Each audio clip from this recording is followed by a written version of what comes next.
Hello dear friends, welcome to this program, Our Moments with God, our moments with the Word of God, our moments with the love, mercy and compassion of God, our moments also with the holy ones of God who actually experience God's mercy, love, forgiveness and totally belonging to God.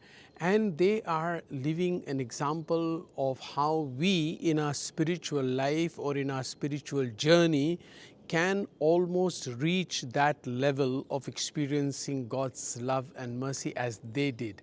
As today we will be looking at one of them, and my dear friends, I also invite you to share these videos with others so that the Word of God reaches more people, and please ask them to subscribe to this channel and also press the like button and write your comments below. Thank you very much. Today on the 10th of February, the church celebrates the feast of Saint Scholastica. Saint Scholastica was the twin sister of Saint Benedict, the great Benedict who founded the Benedictine order and who is known as the father of Western Monasticism.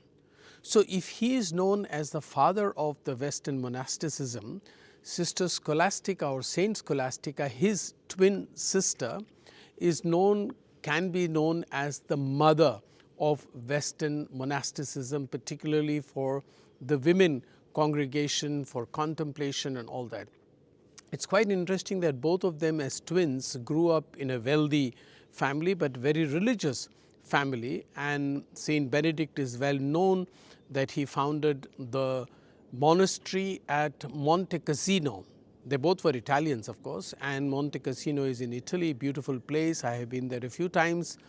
And just 5 miles below, as you come down from Monte Cassino, his sister Saint Scholastica also founded a monastery, and it is said that they were so pious and so much in relationship with God, but they used to meet once in a year to have spiritual conversation, to learn from each other. Of course, she was more dependent on Saint Benedict, who wrote the rules of Saint Benedict or Benedictine order, and she too followed that rule. And very interesting story or legend is that once when they were meeting, Saint Scholastica was quite sick, and she almost had the premonition that she is not going to survive.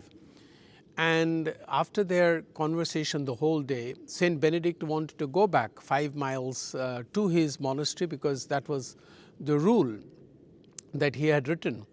But she was very insistent that this may be their last meeting, so she was telling him to please wait there tonight.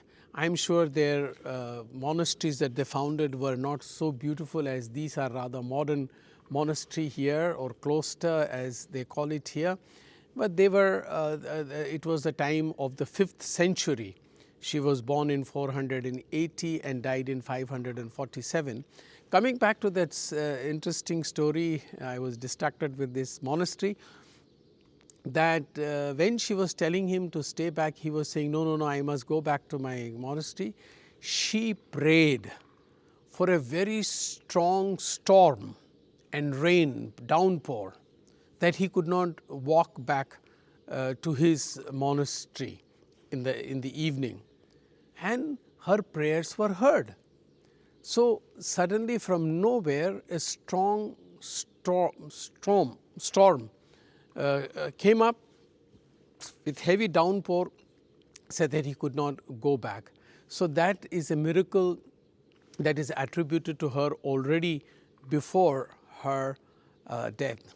And of course, in the first reading in the from the book of Kings, we find beautiful example of how Solomon, after he had brought the ark in the temple, he is telling God, who am I, Lord?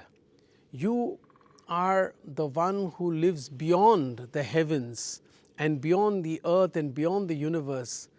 And how can my temple contain your presence, because even the universe cannot contain your presence. What a beautiful idea.